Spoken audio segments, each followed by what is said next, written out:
اور اس کو قرب و جوار کے تمام خلیجی ممالک، ان کے لیے تقریباً سارے علماء نے باقاعدہ اعلان کیا ہے رویت کا، اور آیت اللہ العظمیٰ سیستانی کے دفتر سے بھی تینوں زبانوں میں، بلکہ جتنی زبانوں میں ان کا ویب سائٹ ہے 8-10 زبانوں میں ہے، اردو، عربی، فارسی، انگریزی، سب میں وہ اعلان ہے، آپ اسے دیکھ سکتے ہیں۔ اور اس علاقے میں جو نارتھ امریکہ کا علاقہ ہے، نارتھ امریکہ کے علاقے کی جو علماء کی تنظیمیں ہیں، ان میں سے وہ تنظیم، وہ آرگنائزیشن جس میں متعدد علماء شامل ہیں، اور ان میں سے بعض حضرات وہ ہیں جن کو براہ راست میں بھی پہچانتا ہوں اور ان پر اعتماد کرتا ہوں، انہوں نے مشترکہ طور پر یہ اعلان کیا ہے کہ نارتھ امریکہ میں بہت سی جگہوں پر چاند دیکھا گیا ہے اور اس سے رؤیت یقینی بن گئی ہے۔ اس لیے انشاءاللہ کل کا دن، چہارشنبے کا دن، بدھ کا دن، وینسڈے، عید کا دن ہے انشاءاللہ۔ ایک صلوات بھیجیں محمد۔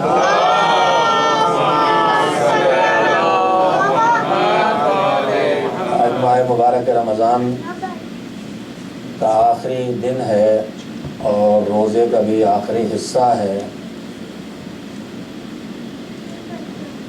خوشی اور غم کا ملا جلا مرحلہ ہے۔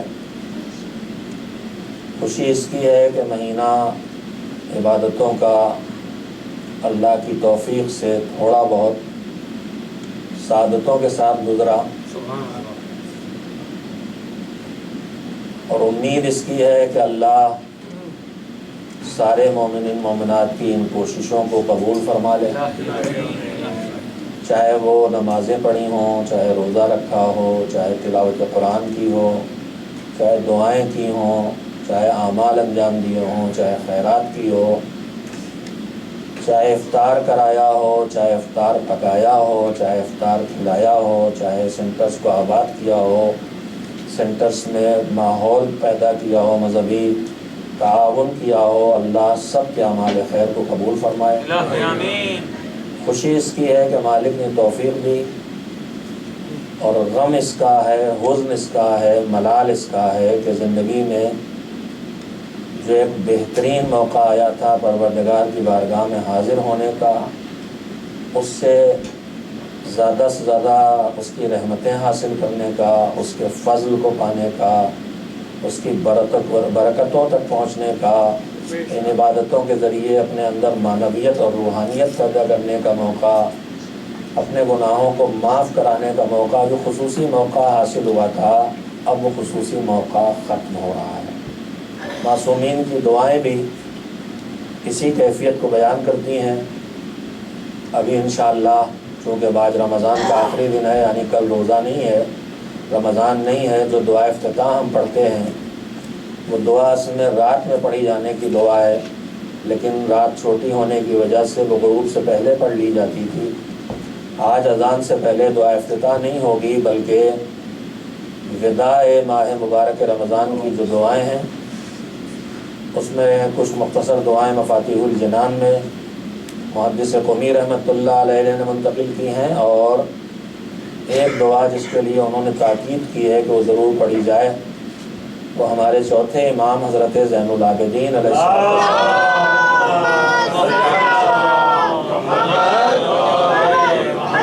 دعاؤں کے مجموعے صحیفہ کاملہ کی دعاؤں میں ایک دعا ہے جو امام نے رمضان کو رخصت کرنے کے لیے وہ دعا کی تھی، جو صحیفہ کاملہ کی دعاؤں میں ترتیب کے لحاظ سے 45ویں دعا ہے۔ جن حضرات کے پاس موبائل میں صحیفہ کاملہ ڈاؤن لوڈ کر رکھا ہو اور نہ ہو تو ابھی کر لیں، صرف ایک بار عین کرنا ہوگا۔ میں کلپ بتائے دیتا ہوں، جو آپ گوگل سے جا کے، گوگل بازار جو ہے کیا نام اس کا، جہاں سے ایپس لیتے ہیں، پلے اسٹور میں جا کے صحیفہ کاملہ لکھیں گے تو آپ کو کئی ایپس اس کے مل جائیں گے، اور کوئی بھی آپ اس میں انگلش ترجمہ، اردو ترجمہ سب موجود ہے، اور نہ بھی چلا دیں گے، ابھی ڈاؤن لوڈ ہو جائے گا۔ میں اس لیے کہہ رہا ہوں کہ ہماری سوسائٹی میں عام طور پر اب تک یہ رواج رہا ہے کہ ہم بیٹھ کے خالی دعا سنتے ہیں، لیکن یہ ٹھیک نہیں ہے، یہ کاہلی ہے، سستی ہے۔ ہم کو دعا پڑھنا چاہیے، اور پڑھنے کا مطلب یہ عربی میں پڑھتے ہیں یہ بھی کاہلی ہے۔ دعائیں جو ہم پڑھتے ہیں ان کے ٹرانسلیشن کو بھی پڑھنا چاہیے تاکہ ہم سمجھ سکیں کہ ہم اپنے پروردگار سے کیا چاہتے ہیں۔ تو میں انشاءاللہ وہ دعائیں پڑھوں گا اور کوشش کروں گا کہ تھوڑا تھوڑا سے مختصر سا ترجمہ بھی آپ حضرات کی خدمت میں کر دوں۔ آج اس وقت چونکہ دعائیں ہیں، مجھے خود بھی اندازہ نہیں، شاید تھوڑا وقت لگے، اس لیے میں تھوڑا وقت اپنی آج کی گفتگو مختصر کروں گا۔ میں اختتام میں فطرے کے مسائل بھی چاہتا ہوں عرض کر دیے جائیں، اگرچہ تھوڑے سے لوگ تشریف فرما ہیں، لیکن بہرحال دھیرے دھیرے لوگ آتے رہیں گے۔ لیکن جو گفتگو کا سلسلہ میں جاری کیا تھا جسے آج ختم کر رہے ہیں، ختم ان معنی میں ہو رہا ہے کہ آج آخری تاریخ رمضان کی ہو گئی، ان معنی میں نہیں ہے کہ گفتگو مکمل ہو گئی، گفتگو ناقص ہے، نامکمل ہے۔ میں نے عرض کیا تھا ایمان کے اثرات زندگی پر، اعمال صالحہ کے اثرات زندگی پر، اکیلے اور جب یہ دونوں مل جائیں تو ان کے اثرات زندگی پر، یہ سب روایات اور آیات کی روشنی میں الحمدللہ انسانی زندگی پر، مومن کی زندگی پر اس کے بہتر سے بہتر اثرات مرتب ہوتے ہیں۔ اس کا یقین بڑھتا ہے، اس کے اندر قوت ارادی بڑھتی ہے، اس کی زندگی میں برکتیں بڑھتی ہیں۔ ایمان انسان کے اندر خوش اخلاقی پیدا کرتا ہے، ایمان انسان کے اندر قوت برداشت پیدا کرتا ہے، ایمان انسان کے اندر صبر پیدا کرتا ہے، ایمان اللہ پر شکر کا جذبہ پیدا کرتا ہے، ایمان انسان کے اندر ایثار اور دوسرے کے لیے اپنے آپ کو کچلنے کی طاقت پیدا کرتا ہے۔ ایمان بچوں کو اگر توجہ ہو تو ایک دوسرے کے ساتھ اللہ سے جو اچھی چیزیں ملیں دوسروں کو شیئر کرنے کی طاقت دیتا ہے کہ ہم دوسرے کو دیں گے تو ہمارا اللہ ہم کو اس سے زیادہ دے گا۔ یہ ساری چیزیں ہیں جو ایمان اور اعمال صالحہ کے اثرات ہیں۔ بہت تھوڑے سے تذکرے میں نے آپ کے سامنے کیے ہیں۔ آج جو وقت ہے اس میں ایک گزارش، ایک یا دو باتیں عرض کرنا چاہتا ہوں۔ پہلی بات ایک روایت کے سہارے، اور دوسری بات روایات کی روشنی میں۔ میرے عزیزو، روایت یہ ہے کہ پیغمبر خدا حضرت محمد مصطفیٰ صلی اللہ علیہ وسلم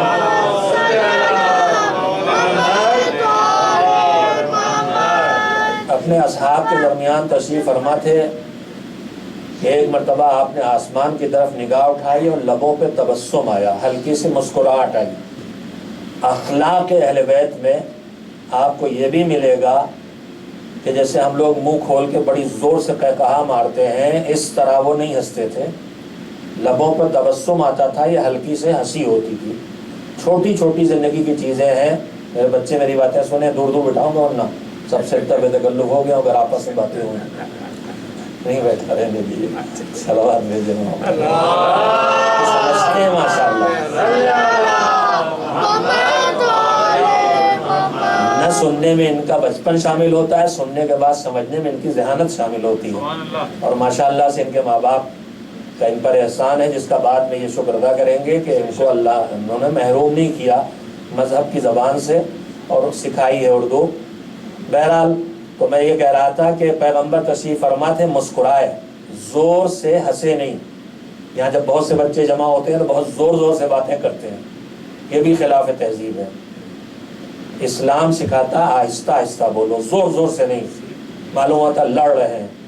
تو آج جو بیٹھیں گے بچے آگے جب اس وقت سب آ جائیں گے، مجلس والے دو چار ہیں، افطار والے زیادہ ہوتے ہیں، تو اس وقت آپ لوگ کنٹرول کریں گے کہ یہ اچھی بات نہیں ہے، ہم کو زور زور سے نہیں بولنا چاہیے، ہے نا؟ انشاءاللہ بچوں سے وعدہ لے رہا ہوں۔ تو پیغمبر مسکرائے تو اصحاب نے کہا حضور کس بات پہ مسکرائے؟ تو پیغمبر نے کہا کہ نظارہ میں نے دیکھا ہے۔ وہ نظارہ کیا ہے؟ ہمیں آپ کو پتا ہے کہ اللہ نے ہمارے اعمال کو، ایسا تو سب کچھ اللہ کے علم میں ہے، دعائے کمیل میں ہے کہ یہ انسان اتنا مکار ہے، دعائے کمیل میں نہیں ہے، میں کہہ رہا ہوں انسان اتنا مکار ہے کہ دعائے کمیل کا ایک حصہ یہ ہے کہ جو ہمارے اوپر اللہ نے فرشتے معین کیے ہیں ان سے جو رہ جاتا ہے لکھنے کو، یعنی ان سے بھی چھپا لے جاتا ہے آدمی، اللہ اس کو بھی جانتا ہے۔ تو یہ سیدھے سادھے فرشتے ہیں، بہرحال یہ لکھنے کے لیے بیٹھے ہیں اور ان کی ڈیوٹی بدلتی، 12 گھنٹے کی ڈیوٹی ان کی ہے۔ اور اسی میں روایت بھی ہے کہ ڈیوٹی چینج ہونے کا وقت کون سا ہے؟ جس وقت ڈیوٹی چینج ہوتی ہے اس وقت دونوں لکھتے ہیں، جانے والا بھی لکھ لیتا ہے، آنے والا بھی لکھ لیتا ہے. یہ سب اللہ کی طرف سے ڈھیل ہے. یہ کون سا وقت ہے ڈیوٹی چینج ہونے کا؟ جب نماز پڑھنے کے لیے اٹھنے میں ہزار زحمتیں ہوتی ہیں، شیطان خوب پیر دباتا ہے. نماز صبح کا وقت ہے جو فرشتوں کی ڈیوٹی چینج ہوتی ہے. اس روایات میں ہے کہ صبح کے فرشتے بھی اس کو جو آئے ہیں دن والے وہ بھی لکھتے ہیں، اور جو جا رہے ہیں رات والے وہ بھی لکھ لیتے ہیں. تو شیطان ساری کوشش اسی وقت کرتا ہے کہ یہ والی تو قضائی کرا دو کہ دوہری نہ لکھی جائے. تو بہرحال پیغمبر نے فرمایا کہ وہ فرشتے آ رہے ہیں، معین کیے گئے ہیں جو لکھنے کے لیے آ رہے ہیں. اب انہیں جو ڈیوٹی ہے ان کی ختم ہوگی، انہیں بھیجیں گے. تو فرشتے جو آتے ہیں وہ اس جگہ جاتے ہیں جہاں وہ اپنے بہترین عمل کو انجام دیتا تھا. اور وہ کون سی جگہ ہے؟ جہاں وہ نماز پڑھتا تھا، عبادت کرتا تھا. اب اس جگہ جا کے وہ اس کی عبادت کی جگہ پر جہاں وہ تلاوت کر رہا ہے، دعا پڑھ رہا، مناجات کر رہا، جو بھی اچھے کام کر رہا ہے، وہاں جب اس کو اس دن موجود نہیں پاتے، تھوڑی دیر انتظار کر کے اللہ کی بارگاہ میں واپس جاتے ہیں اور کہتے ہیں پروردگارا آج وہ حاضر نہیں ہو سکا، مسجد میں مثلا آگے نماز پڑھتا تھا، آج نہیں آیا ہے اس لیے وہ بیمار ہے. تو مالک کہتا ہے کہ اس کی حاضری لکھ دو اور اس کے نام عمل میں وہ ثواب بھی لکھ دو جس کام کو وہ کر رہا تھا. یہ روایت میں نے آپ کو اس لیے سنائی کہ اس کے بعد روایت کا بھی حصہ ہے، اور اس کے بعد اس کی تشریح میں تفسیر میں لکھا ہے علماء نے کہ اس روایت سے اور ایسی روایات سے پتہ چلتا ہے کہ ایک نیکی کو اگر آدمی مسلسل کرے تو اس مسلسل نیکی کرنے کے جو نتائج ہیں ان میں ایک نتیجہ یہ بھی ہوتا ہے کہ اگر کوئی واقعی رکاوٹ اس نیکی کا کرنے میں اس کو کھڑی ہو جائے اور وہ اس نیکی کو نہ کر سکے تو پروردگار عالم اس واقعی عذر کو قبول کر لیتا ہے اور اس کو نیکی کرنے والوں میں لکھ دیتا ہے. اور روایت یہ بھی سہارا دیتی ہے کہ جو انسان کسی نیکی کی پابندی کرتا ہے، میں نے یہ بات اس لیے کہی ہے کہ اچھے اعمال کے انجام دینے میں ایک بات اہل بیت علیہ السلام نے ہم کو یہ بھی سکھائی ہے کہ دوام العمل، یعنی جو نیکیاں کرو انہیں باقی رکھو، انہیں جاری رکھو، وہ نیکیاں ہمیشہ ہو. یہ نہیں کہ کچھ کیا چھوڑ دیا، پھر کیا چھوڑ دیا. ٹھیک ہے آدمی نہیں کر پاتا، نہ کر پائے ایک الگ بات ہے، لیکن عوام اعمال صالحہ کا، اچھے کاموں کا دوہرایا جانا اس کے بہت سے اچھے نتائج ہیں. ان میں ایک نتیجہ بھی یہی ہوا کہ اگر کوئی واقعی عذر اور رکاوٹ ہے تو اس کی وجہ سے وہ کام نہیں کر سکا، تب بھی اللہ اس کے نام عمل میں اس نیکی کو لکھے گا. مگر اس سے آگے کی بات ہے، اگر آدمی کسی نیکی کو پابندی سے انجام دیتا رہے، نماز ہے پابندی سے پڑھ رہا، تلاوت پابندی سے کر رہا ہے، زکوٰۃ پابندی سے دے رہا، خمس پابندی سے دے رہا ہے، اللہ نے استطاعت دی حج پابندی سے کرنے جا رہا ہے. ایک تو وہی جو میں نے عذر کی بات کی کہ آج اللہ نے استطاعت کی دی ہے، ہم حج کر رہے ہیں، ہم خیرات کر رہے ہیں. کل ہمارا عذر معقول، ہمارے پاس پیسہ نہیں رہ گیا، اب ہم خیرات نہیں کر سکتے، اب ہم حج نہیں کر سکتے، مگر جب تک استطاعت تھی، جب تک کر سکتے تھے تب تک کرتے رہے. تو یہ روایت سہارا دیتی ہے کہ اب نہیں کر سکتے ہو مگر اللہ یہ عذر قبول کر رہا ہے، تم نہیں کرو گے تب بھی تمہارے نام عمل میں لکھا جائے گا.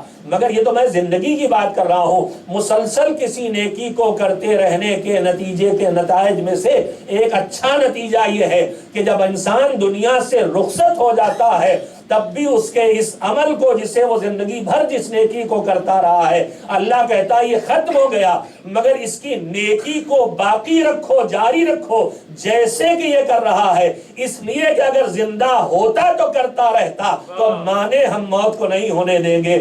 موت آ گئی مگر یہ اس نیکی کا پابند تھا تو قیامت تک اس کے نام پہ یہ نیکی لکھی جاتی ہے.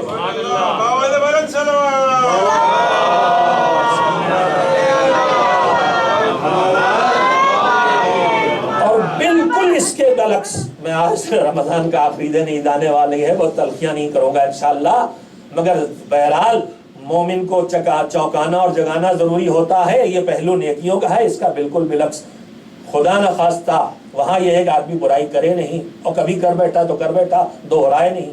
لیکن اگر دوہراتا رہتا ہے مسلسل اور ساری زندگی دوہراتا رہتا ہے تو پھر روایات یہ بھی کہتی ہیں کہ مرنے کے بعد بھی اس کا یہ سلسلہ اس کے نام عمل میں برائیوں میں جسے وہ مسلسل دہراتا رہا ہے لکھا جائے گا، اس لیے کہ اگر یہ رہتا تو کرتا رہتا۔ اور یہی فلسفہ بتایا گیا ہے جنت و جہنم میں جانے کا، دائم ہمیشہ جہنم میں کیوں رہیں گے، ہمیشہ جنت میں کیوں رہیں گے؟ جہنم کی بات فی الحال آج کنارے کر دیجئے، سوچ لیجئے گا، مگر جنت میں ہمیشہ کیوں رہیں گے؟ پروردگار کوئی عمل تو ایسا نہیں کیا جو ہمیشگی والا ہو۔ نمازیں پڑھی تو وقتی، میں تھوڑی دیر پڑھی ختم ہو گئی، تلاوت کی وقتی، ہماری زندگی میں جتنے کام ہم نے کیے وقتی، ان پہ جزا دائمی کیوں؟ اور ہم نے جو گناہ کیے وقتی، ان پر سزا دائمی کیوں؟ تو جزا کی بات میں کرتا ہوں کہ وہ مذہب ہم کو یہ سکھاتا ہے کہ جزا دائمی اس لیے ہے کہ اللہ تم سے یہ قبول کرتا ہے کہ جب تم نے یہ نیکیاں کی ہیں تو تمہاری زندگی ختم ہو گئی، اس لیے نیکیاں نہیں کر پا رہے ہو، زندگی رہتی تو نیکیاں کرتے رہتے، لہذا تمہارا عمل وقتی ہے مگر ہم جزا دائمی دے رہے ہیں۔ میرے عزیزوں، میں نے اتنی باتیں آپ سے اس لیے کہی ہیں کہ رمضان المبارک کی برکتوں سے جو نیکیاں ہم نے چھوڑ کے کر رہے تھے ٹھیک سے کاٹی ہیں۔ نمازیں چھوڑ کے پڑھنے کی تھوڑے بہت عادی اب پابند ہو گئے، رمضان میں تلاوت کرنے لگے، نماز پڑھنے لگے، خیرات کا جذبہ پیدا ہوا، افطاری کرائی، مرکز میں آ کے مدد کی، اپنی وطن میں غریبوں کا خیال کیا، شہداء کے لاوارث کنبوں کے لیے مدد کا سہارا کیا، تعلیم دین میں مدد کی، قوم کی دنیوی ترقی میں سہارے کے کام انجام دیے۔ جو جس نے کیا ہو کر کے نہ چھوڑ دیجیے گا، جو نیکی کریں اس کو باقی رکھنے کی کوشش کیجیے گا۔ رمضان المبارک کے ختم ہوتے ہی شیطان بھرپور طریقے سے حملہ کرے گا اور کوشش کرے گا کہ جن نیکیوں کو کر چکے ہیں وہ ان سے روک لیا جائے ان کو، اور جو نیکیاں کر چکے ہیں ان کو برباد کرا دیا جائے۔ ان دونوں چیزوں سے ہمیں ہوشیار رہنا ہے۔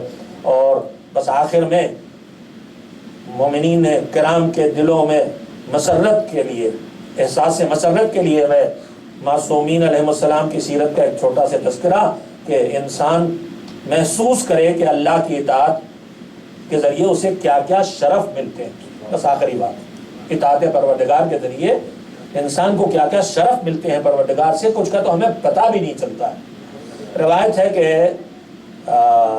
بنی عباس کے بادشاہوں میں جو ظالم دور تھا متوکل، اور اس کے بعد کا معتصم، مستعصم، متوکل، انہی میں سے کوئی ملعون، اس کو کسی جگہ جسم پر کوئی پھوڑا نکل آیا، دانہ نکل آیا، زخم ہو گیا، اور سارے علاج کروا ڈالے، یونانی طبیب اور ہندی طبیب اور جہاں جہاں سے ممکن تھا، بادشاہ تھا ظاہر ہے، اور کوئی اسے افاقہ نہیں ہوا۔ بیماری روز بروز بڑھتی چلی جا رہی ہے اور درد روز بروز تکلیف دہ ہوتا چلا جا رہا۔ جب سب سے تھک کے ہار گئے اور اب کوئی راستہ نہیں رہ گیا، تو اس کی ماں نے جو زندہ تھی کہا ایک ہی راستہ بچا ہے، اور وہ راستہ یہ ہے کہ اس نے نام لیا، اس وقت ہمارے 10ویں امام کا دور تھا، حضرت علی نقی علیہ السلام۔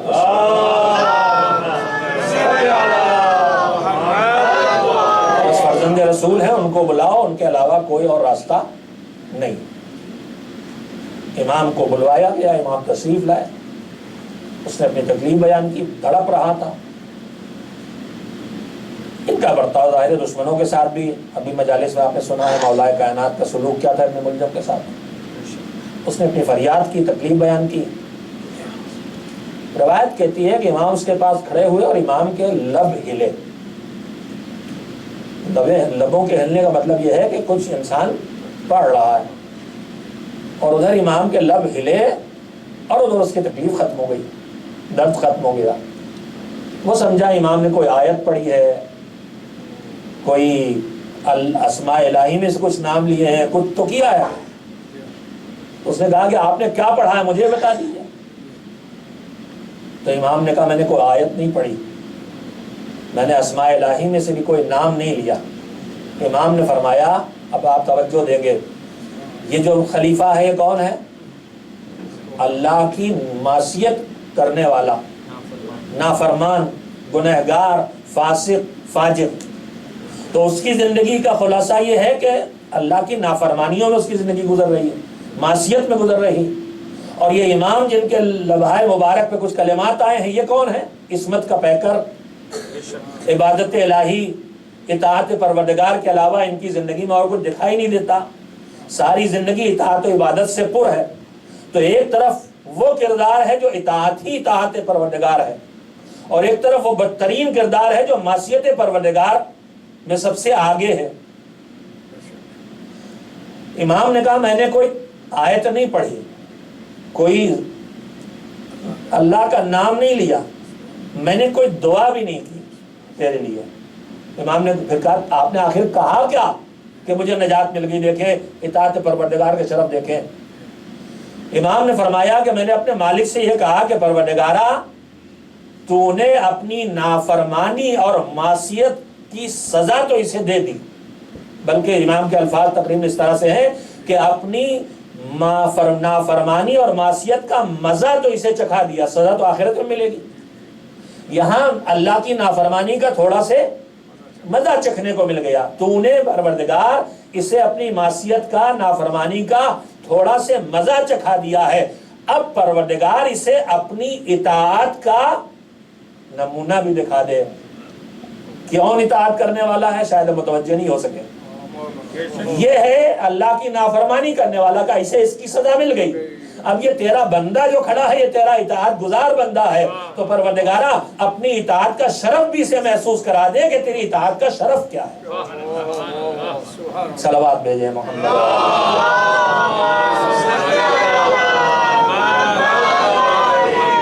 پروردگارا ہم سب کو توفیق عنایت فرما۔ معبود یہ رمضان کی ڈھلتا ہوا سورج ہے، اس مہینے کا ہر لمحہ تیری بارگاہ میں ہاتھوں کو پھیلا کے دعا کرنے کا موقع دیتا رہا ہم کو، ہم نے اس میں بہت کوتاہیاں کی، بہت کم فائدہ اٹھایا پروردگار، مگر ہمیں اپنی رحمتوں سے نواز، ہمیں ان لوگوں میں نہ شمار شامل ہونے دے جو تیری رحمتوں سے محروم رہ گئے۔ پروردگارا ہم نے مہینے بھر دعا کی ہے، پروردگار ہمارے گناہوں کی مغفرت فرما، مالک ہمیں آتش جہنم سے نجات پانے والوں میں شامل کر۔ پروردگار جو دنیا سے رخصت ہو گئے وہ محتاج ہیں، مالک ان کے لیے بھی ہم دعا کرتے ہیں، ہمارے آباء و اجداد، اعزاء و اقارب، پڑوسی، محسنین، ہم وطن، رشتہ دار، زمین پر پھیلے ہوئے تمام مومنین مومنات دنیا سے چلے گئے ہیں، ان کی قبروں پر رحمت نازل فرما، ان کی مغفرت فرما۔ بار الہٰ ہماری کوتاہیوں کو معاف کر دے، ہمارے اعمال کو ساری کمیوں کے باوجود قبول فرما دے۔ پروردگارا ماہ مبارک رمضان میں جو کچھ تھوڑی تیری طرف سے توفیق ملی ہے، معبود اس توفیق کو اب سلب نہ فرما، اس توفیق کو بڑھا اور اس میں اضافہ کر دے۔ پروردگارا جن برائیوں سے ہم اپنے آپ کو ماہ مبارک رمضان کی معنویت کے سہارے بچا سکے، آئندہ بھی ان گناہوں سے بچنے کی توفیق عنایت فرما، قوت عنایت فرما، طاقت عنایت فرما۔ بار الہٰ برکتوں کا مہینہ ہے، ہماری عمر، ہماری روزی میں برکت عنایت فرما۔ پروردگارا ہمیں اپنے دین کا علم عطا کر کے ہمیں اپنے صالح بندوں میں شامل فرما لے۔ پروردگارا ہمیں ایک لمحے کے لیے بھی اکیلا نہ چھوڑ۔ پروردگارا ہمارے معاملات کو ہمارے حوالے ہرگز نہ ہونے دے، تو ہمارا وکیل ہے، تجھ پر ہمارا تیرا بھروسہ قائم رہے۔ پروردگار ہمیں توکل عنایت فرما، ہمیں قناعت عنایت فرما، ہمیں ایثار عنایت فرما، ہمیں شکر کا جذبہ عنایت فرما، ہمیں مصیبتوں پر صبر کی طاقت عنایت فرما۔ پروردگارا زمین پر پھیلے ہوئے ظلم و ستم کے شکار مومنین مومنات کی حفاظت فرما، دین کے خدمت گزاروں کی حفاظت فرما، ان کے اعمال خیر کو قبول فرما۔ مالک ہم سب کو اپنے گھر کی زیارت کے ساتھ ساتھ عتبات عالیات کی زیارت کا شرف بار بار عنایت فرما۔ وقت موت اور بعد موت ہر مرحلے احتیاج میں انوار طیبہ کی زیارت اور ان ذوات مقدسہ کی شفاعت پانے کے لائق بنا دے۔ مالک زمانے کے مولا کو ظہور کا حکم دے دے، ہم کو ان کے ناصروں میں شامل ہونے کے لائق بنا دے۔ ان اللہ و ملائکتہ یصلون علی النبی یا ایھا الذین آمنوا صلوا علیہ وسلموا تسلیما۔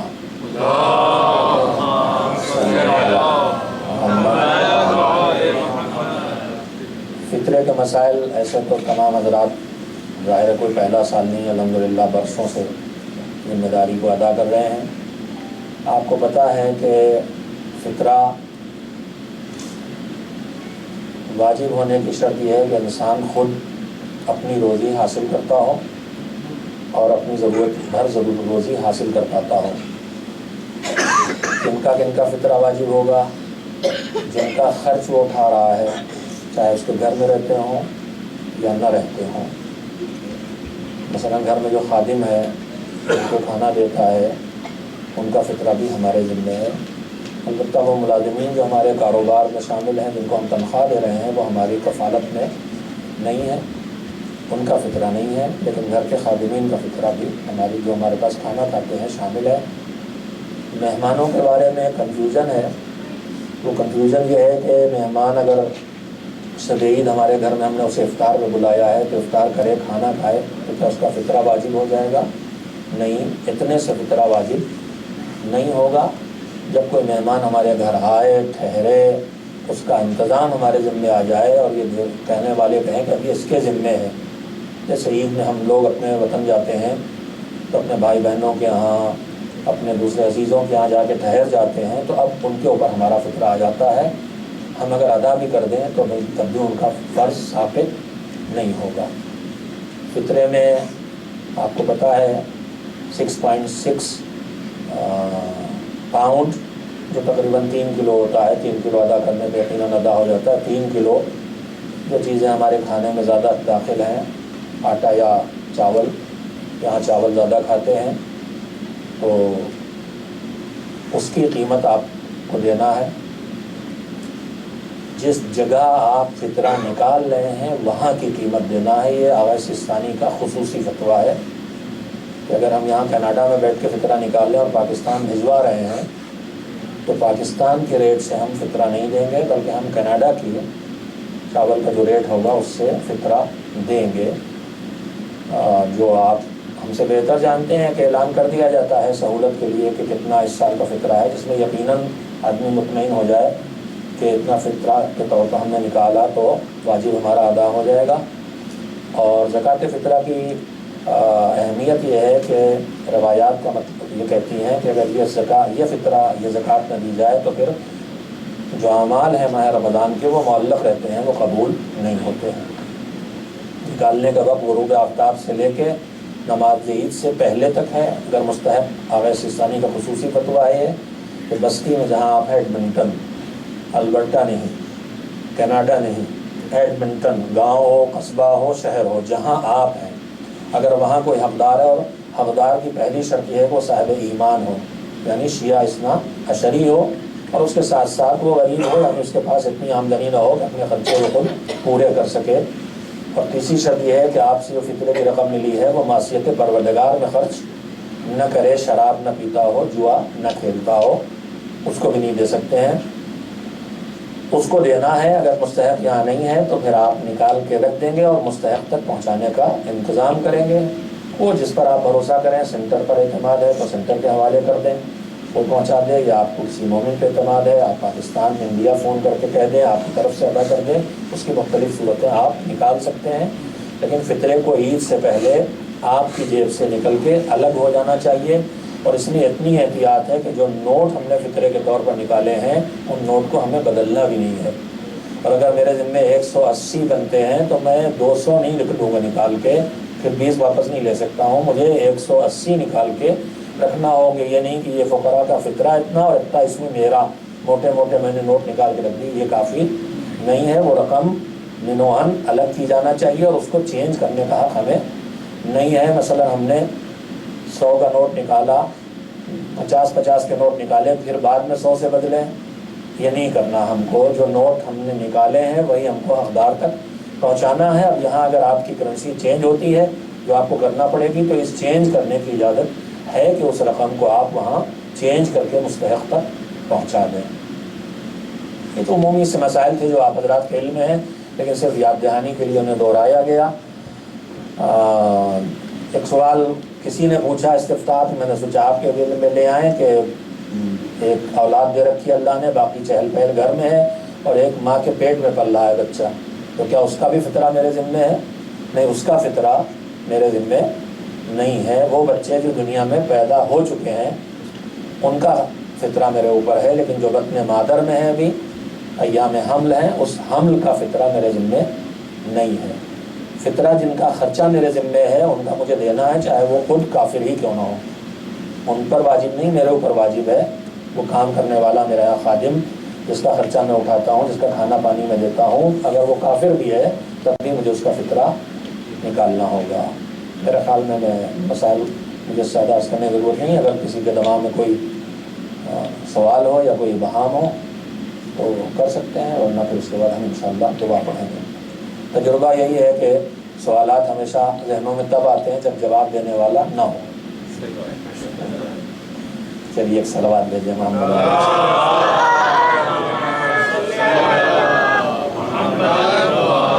کے سلسلے میں جی پوچھ رہا ہوں۔ ہاں یہ رہ گئی وضاحت، چونکہ بہت اس معاملے میں بڑے حساس ہم لوگ ہیں، خوب جانتے ہیں، اس لیے میں نے نہیں دہرایا۔ فطرہ نکالنے والا کون ہے؟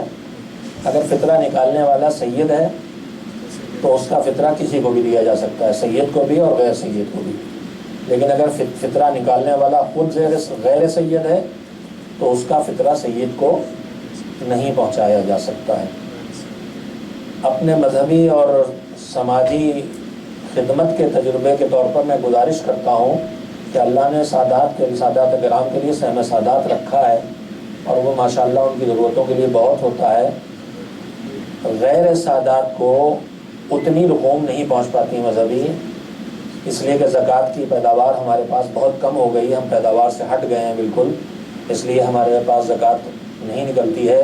صرف بزنس میں زکوٰۃ تھوڑی بہت جو نکلتی ہے، یا غلات کے پیداوار میں تھوڑی بہت نکلتی ہے، لیکن کم نکلتی ہے۔ تو غیر سادات کو چونکہ رقوم شرعی کم پہنچتی ہیں، لہٰذا میں ذاتی طور پہ گزارش کرتا ہوں کہ فطرہ چاہے آپ سید ہی کیوں نہ ہو، کوشش کریں کہ غیر سادات مستحق تک پہنچائیں، اور سادات کو اپنے سہم سادات سے مدد کریں۔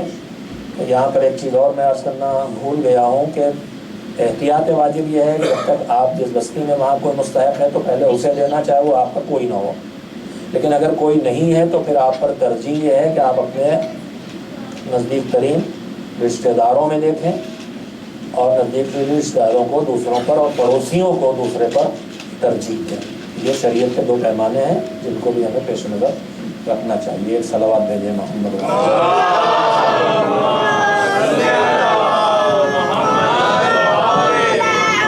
آخری تاریخ ماہ رمضان المبارک کی، اس میں رمضان کے رخصت کرنے کی دعائیں ہیں، اور وہ جتنا وقت ہے اس میں ہم ان دعاؤں کو پڑھیں گے۔ اذان ہونے میں بس اب 14 منٹ باقی رہ گئے ہیں، دعاؤں کے لیے آمادہ ہو جائیں۔ صلوات بھیجیں۔